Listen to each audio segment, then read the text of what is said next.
లేనండి. అతని past life, అందులో అతని భార్యతో సహా అతని మిగతా వాళ్ళ ఫ్యామిలీ మెంబర్స్తో సహా ఉన్నారు. మస్తాన్ సాయి కూడా నేనే అలవాటు చేశానని చెప్తున్నారు. అవన్నీ 2014 నుంచి ఉన్న వీడియోస్. 2014 నుంచి వాళ్ళు డ్రగ్స్ చేస్తున్నారు. మొన్నటికి మొన్న 150-130 గ్రామ్స్ ఎంతో తీసుకొచ్చి మా ఇంట్లోనే పెట్టాలి అని కాదు, చాలా ఆడియోస్ వచ్చాయి. మా ఇంట్లో ఎలా పెట్టాలి, ఎలా ఇరికించాలి అని. అంటే జస్ట్ బికాస్ నేను బయటకు వచ్చి కేసు చేశాను అన్న దాంట్లోని డ్రగ్స్ అన్ని మా ఇంట్లో పెట్టాలి అని ప్లాన్ చేశారు. ఆ బస్ డీటెయిల్తో సహా పోలీస్ వారి దగ్గర ఉన్నాయి. ఆ రోజు డ్రగ్స్ వచ్చాయి. హైదరాబాద్ కూడా డ్రగ్స్ వచ్చాయి. 137 గ్రాముల డ్రగ్స్ వచ్చాయి హైదరాబాద్. ఆ ప్రాసెస్ ఏం జరుగుతుందంటే నన్ను అరెస్ట్ చేయించింది త్రూ డిఐగా అని మస్తాన్ సాయి నాకు చెప్పినప్పుడు, అరెస్ట్ చేయించాను అని చెప్పినప్పుడు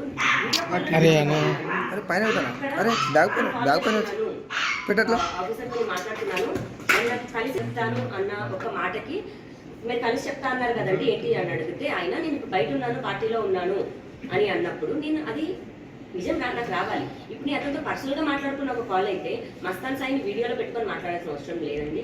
ఇప్పుడు అతను వాళ్ళ డాడీ మేము పోలీసులకి డబ్బులు ఇచ్చాము, ఇతను పంపించాము, చార్జ్షీట్ మార్పించుకుంటున్నాము అని అతని దాంట్లో అతను చెప్పుకున్నప్పుడు నేను తప్పించుకోవడానికి నేను ఒకటి చెప్పుకోకూడదా? నేను ఒక్కదాన్ని ఆడుతున్నాను, ఆడదాన్ని, 10 మంది ఉన్నారు దీని చుట్టూ. నేను ఆ కోణంలో చెప్పుకున్న ఒక దాంట్లోనే అది కూడా మస్తాన్ సాయి ఎదురుగా ఉన్నాడు. అప్పుడే మాట్లాడిన కాల్ని దాన్ని కూడా తప్పుగా తీసుకొచ్చారు. అది కూడా ప్రూవ్ చేసుకోగలను, ఎందుకంటే ఎదురుగా కాల్లో ఫుల్ కాల్ అదే హార్డ్ డిస్క్ లో ఉంది. దాన్నే పోలీసులు కూడా బయటకు వదిలితే బాగుంటుంది. అందులో మస్తాన్ సాయితో వీడియో కాల్లో ఉన్నాను నేను, పోలీస్ ఆఫీసర్తో పాల్గొన్నాను. మీరే అన్నారు ఇప్పుడు మిగతా బాధితులని, మరి అదే మస్తాన్ సాయి ఓన్లీ ఒక అమ్మాయి 2 అమ్మాయిలని మీరు అంటున్నారు. మరి అందులో ఉన్న వైఫ్ వాళ్ళ గర్ల్ ఫ్రెండ్ ఇదే అయితే మరి మిగతా బాధితులు ఉన్నట్టే కదండి. మరి ఆ బాధితులు బయటకు రమ్మనండి, బయటకు వచ్చి చెప్పమనండి, నేను కూడా ప్రూవ్ చేసుకుంటాను. వాళ్ళే నాకు ఫోన్ చేసి ఆ వీడియో డిలీట్ చేయాలి లావణ్య, ప్లీజ్ ఆ డిలీట్ చేసేదానికి నువ్వు హెల్ప్ చేయి, ఎందుకంటే వాడు ఎంత సైకోనో మాకు తెలుసు. అండ్ చాలా మంది అమ్మాయిలు వీడి దాడి తట్టుకోలేకే ఫారెన్కి వెళ్ళిపోయారు. ఒక 4 అమ్మాయిలు ఫారెన్ లోనే ఉన్నారు. నేను వాళ్ళ ఎవరి పేర్లు నేను చెప్పదలుచుకోలేదు. నేను ఏ శిక్షకైనా సరే నేను రెడీగా ఉన్నాను. అదంతా డిజిటల్ ఎవిడెన్స్ అండి. అతను ఎన్ని సంవత్సరాల నుంచి వీడియో తీస్తున్నాడు, రోజుకి ఎన్ని తీస్తాడు, ఒక మెమరీగా పెట్టుకోవాలి, ఒక అమ్మాయికి గుర్తుగా పెట్టుకోవాలి. కొన్ని తన పర్సనల్ అన్నా 1 2 ఉంటాయి. 200 300 వేసి సంకల్లో చెయ్యడు. నెలకు అతను దాదాపుగా ఒక 500 వీడియోల వరకు చేస్తుంటాడు ఒక అమ్మాయికి. మళ్ళీ ఏ అమ్మాయికి అమ్మాయితో మాట్లాడుతున్నాడు అని కూడా తెలియదు. అంత చేస్తున్నాడు అంటే కారణం ఎందుకు చేస్తున్నాడు అనేది మీకే తెలియాలి. మీరు లావణ్యం నన్ను బెదిరిస్తున్నారండి, నాకు థ్రెట్ కాల్స్ కూడా వస్తున్నాయి, ఇక్కడితో ఇదంతా నువ్వు ఆపేయని అంటున్నారు, లేదా చంపేస్తామని.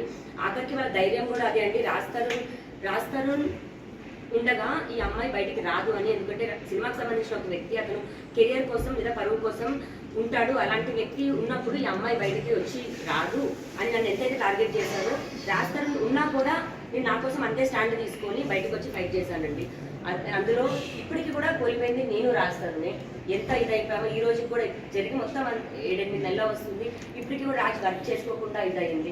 దయచేసి ఇంకా లావణ్య రాస్తారు ఇది పక్కన పెట్టేసి వీడియోస్ అతను ఎందుకు తీస్తున్నాడు, డ్రగ్స్ ఎందుకు తీస్తున్నాడు, అంత మొత్తంలో అంత క్వాంటిటీ డ్రగ్స్ ఎందుకు తేవాల్సి వస్తుంది అన్నది బయటకు రావాలండి. ఇప్పుడు 4 గ్రామ్స్ ఉన్న డ్రగ్స్ దొరికిన లావణ్య కేసున అమ్మాయిని జైలుకి పంపించారు. మరి 35 గ్రాముల డ్రగ్స్ నన్ను యూజర్గా వేశారు అని అంటున్నారు. అంటే లావణ్యకు ఒక న్యాయం, మస్తాన్ సాయికి ఒక న్యాయమా, లేకపోతే అక్కడ పోలీసులకి డబ్బులు ఇచ్చి చేపిస్తున్నారా, వాళ్ళు ఏ విధంగా చేస్తున్నారన్నది బయటకి రావాలి. వాళ్ళు మాత్రం తప్పించుకుంటారు. 4 గ్రాములు లావణ్య ఎక్కడ కొనింది, నేను ఎక్కడ కొన్నాను, లావణ్య 4 గ్రాములు ఏం చేసింది, నేను ఎక్కడ అమ్మాను, మన కస్టమర్స్ ఎవరు, ఇవి ఏమీ ఉండవండి, ఏ సాక్ష్యాలు ఉండవు. నేను ఆ పని చేయలేదు. నేను కానీ శిక్ష అనుభవించి వచ్చాను. జైల్లో 43 రోజులు ఉన్నాను. ఎవరైనా ఒక మనిషి తీసుకొని బ్లాక్మెయిల్ చేయాలనుకుంటే దానికి 2 సంవత్సరాలు ఎవరు సాగదీయరు. నేను ఆ పని ఏమీ చేయలేదు. ఇప్పుడు ఒక ఆడియో కూడా వైరంగా రిలీజ్ అయింది. అది నేను నా నోటితో కూడా నేను నువ్వు డాష్ కదా ఇదంటే నేను ఏమైనా డబ్బులు ఇచ్చావా నాకు డాష్ ఇవ్వడానికి అన్నది. అది ఎగ్జాంపుల్గా తీసి కొట్లాడుతున్న మాటలు తప్ప అలా ఎగ్జాంపుల్గా మాట్లాడినవే కానీ ఏ రోజు నేను డబ్బులు అడగలేదు, డబ్బుల కోసం ఇలాంటి పని చేయలేదు. అతను తప్పు చేస్తాడు, తప్పు కూడా కాదు, క్రైమ్. అతను ఇలా చేయడం, ఆ క్రైమ్ని మాత్రమే బయట పెట్టాలి అనుకున్నాను. ఎందుకంటే అతను ఫ్యూచర్లో ఇంకా ఇది ఆగట్లేదు. 2 సంవత్సరాలు అవుతుంది. అతను మీద పెట్టిన కేసు 1.5 year అవుతుంది. ఇదే ఇంట్లో కూర్చున్నాడు అంటే నేను బయట ఉన్నాను, ఇదే ఇంట్లో కూర్చొని కూడా తను లాస్ట్ వీడియో చేసుకున్నాడు ఇంకో అమ్మాయితో మాట్లాడు. అతని క్రైమ్ ఈ రోజు వరకు కూడా ఆగట్లేదు. ఇంకా ఇది ఆగాలి, అది పోలీసులే ఆపాలి, జనాలే ఆపాలి, వాళ్ళ తల్లిదండ్రులతో ఆపించాలి. ఇలా చేస్తున్నాడు మీ కొడుకు, ఇలా చేస్తున్నాడు. మొన్న కూడా నేను వాళ్ళ డాడీకి కాల్ చేశాను, అంకుల్ మీ కొడుకు మా ఇంట్లో ఉన్నాడు, దయచేసి వెళ్ళిపోమని చెప్పండి, దయచేసి వెళ్ళిపోమని చెప్పండి. ఒక్కదాని మీదే ఉన్నాను. మరి అతని డేటా నేను ఇప్పుడు తీసుకున్నాను అన్నప్పుడు 2 సంవత్సరాల క్రితం కూడా మరి నా డేటా రాస్తారు డేటా మా ఇద్దరిది గుప్పెట్లో పెట్టుకొని కూడా అంతే అన్నాడు. మేమేదో క్రైమ్ చేస్తున్నాం మా డేటా తీసుకోలేదే, లావణ్య క్రైమ్ చేసింది అని చెప్పి డేటా తీసుకున్నామని చెప్పండి. అంటే ఇప్పుడు ఉన్నారు అవన్నీ 2014 నుంచి ఉన్న వీడియోస్ 2014 నుంచి వాళ్ళు డ్రగ్స్ చేస్తున్నారు. మొన్నటికి మొన్న 150-130 గ్రామ్స్ ఎంతో తీసుకొచ్చి మా ఇంట్లోనే పెట్టాలి అంటే చాలా ఆడియోస్ వచ్చాయి, మా ఇంట్లో ఎలా పెట్టాలి ఎలా ఇరికించాలి అని. అంటే జస్ట్ బికాస్ నేను బయటకు వచ్చి కేసు చేశాను అన్న దాంట్లోని డ్రగ్స్ అన్ని మా ఇంట్లో పెట్టాలి అని ప్లాన్ చేశారు. ఆ బస్ డీటెయిల్ తో సహా పోలీస్ వారి దగ్గర ఉన్నాయి. ఆ రోజు డ్రగ్స్ వచ్చాయి, హైదరాబాద్ కూడా డ్రగ్స్ వచ్చాయి, 137 గ్రామ్స్ డ్రగ్స్ వచ్చాయి హైదరాబాద్. ఆ ప్రాసెస్ ఏం జరుగుతుందంటే నన్ను అరెస్ట్ చేయించింది త్రూ డిఐగా సాయి నాకు చెప్పినప్పుడు అరెస్ట్ చేయించామని చెప్పినప్పుడు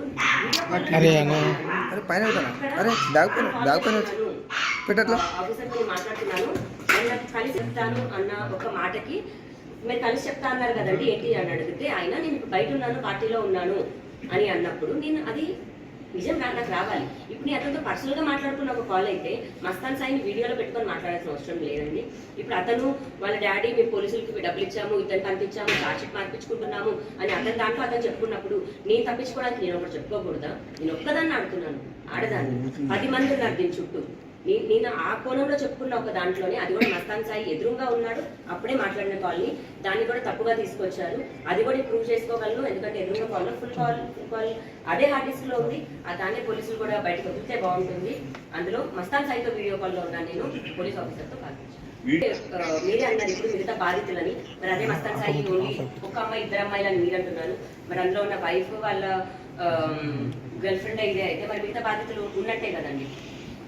మరి ఆ బాధితులు బయటకు రమ్మనండి, బయటకు వచ్చి చెప్పమనండి, నేను కూడా ప్రూవ్ చేసుకుంటాను. వాళ్ళే నాకు ఫోన్ చేసి ఆ వీడియో డిలీట్ చేయాలి లావణ్య ప్లీజ్ ఆ డిలీట్ చేసేదానికి హెల్ప్ చేయి, ఎందుకంటే వాడు ఎంత సైకోనో మాకు తెలుసు. అండ్ చాలా మంది అమ్మాయిలు వీడి దాడి తట్టుకోలేకే ఫారెన్కి వెళ్ళిపోయారు. ఒక 4 అమ్మాయిలు ఫారెన్ లోనే ఉన్నారు. నేను వాళ్ళ ఎవరి పేర్లు నేను చెప్పదలుచుకోలేదు. నేను ఏ శిక్షకైనా సరే నేను రెడీగా ఉన్నాను. అదంతా డిజిటల్ ఎవిడెన్స్ అంటే అతను ఎన్ని సంవత్సరాల నుంచి వీడియోలు తీస్తున్నాడు, రోజుకి ఎన్ని తీస్తాడు, ఒక మంచి ఒక మెమరీగా పెట్టుకోవాలి, ఒక అమ్మాయికి గుర్తుగా పెట్టుకోవాలి. కొన్ని తన పర్సనల్ అన్నా 1 2 ఉంటాయి, 200-300 వేసి సంఖ్యలో చెయ్యడు. నెలకు అతను దాదాపుగా ఒక 500 వీడియోల వరకు చేస్తుంటాడు ఒక అమ్మాయివి. మళ్ళీ ఏ అమ్మాయికి అమ్మాయితో మాట్లాడుతున్నాడు అని కూడా తెలియదు. అంత చేస్తున్నాడు అంటే కారణం ఎందుకు చేస్తున్నాడు అనేది మీకే తెలియాలి. మీరు లావణ్య నన్ను బెదిరిస్తున్నారండి, నాకు థ్రెట్ కాల్స్ కూడా వస్తున్నాయి, ఇక్కడితో ఇదంతా నువ్వు ఆపేయని అంటున్నారు లేదా చంపేస్తామని.